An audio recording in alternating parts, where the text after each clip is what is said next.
there's inherently waste in welding. When we used to think robot, we thought, oh geez, you need to have tens of thousands of widgets, like similar things to weld to keep that robot busy and pay for itself.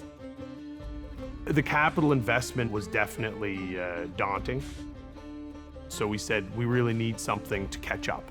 We really need something to set, a precedent who Allan equipment is going to be going forward.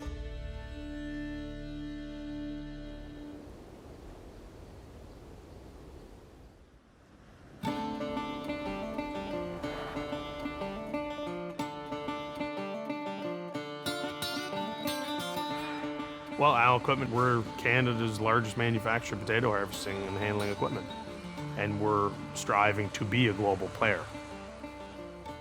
Farmers are very innovative and very good at coming up with different ideas very specific to their circumstance. So they'll come to us and say, would you ever be able to put this on my harvester?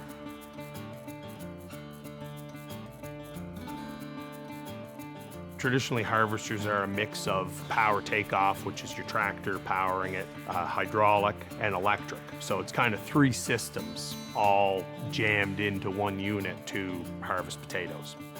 And as soon as you start using hydraulic motors, they start wearing out. It's metal on metal. Whereas with electric motors, it's very efficient. We have a diesel electric generator on the harvester. We just took off all the conventional drive lines, chains, motors, hydraulic motors, and a very complex drive system. What it does is it gives complete variable speed adjustment on every aspect of the harvester, as well as you can add different modules to it to make the harvester a lot more versatile. If we can get it on there, fit it on there, we can power it very easily because you just run a wire.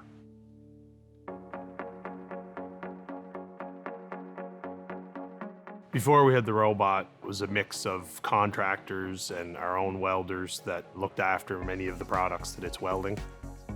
Now that we have the robot, it allows us to be a lot more consistent in the quality because it is so much more efficient. We actually design products around the robot. When we bring one robot in, we have to make sure we have 2 humans to run it, if not 3 or 4. The operators are former welders that were on our production line that actually have a lot more fun running the robot. Every day we're learning. Every day I come in, I'm amazed about how much more they're doing than we expected. This place is run with traditional welding since the 60s, and it's always worked out and been quite profitable. So why do we need this? Is always the question. There's a lot of robots sitting around not doing anything because they found it really hard to implement.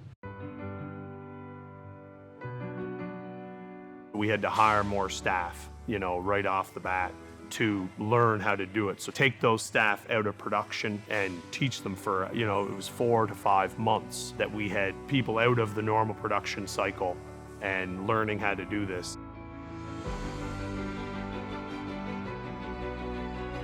My partner and I toured at least 12 to 15 factories that are using robots. And that was really instrumental because it saved us from making a lot of mistakes.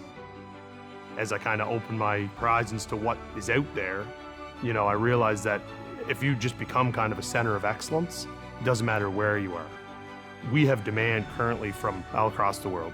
So it's huge, huge potential for expanding in advanced manufacturing.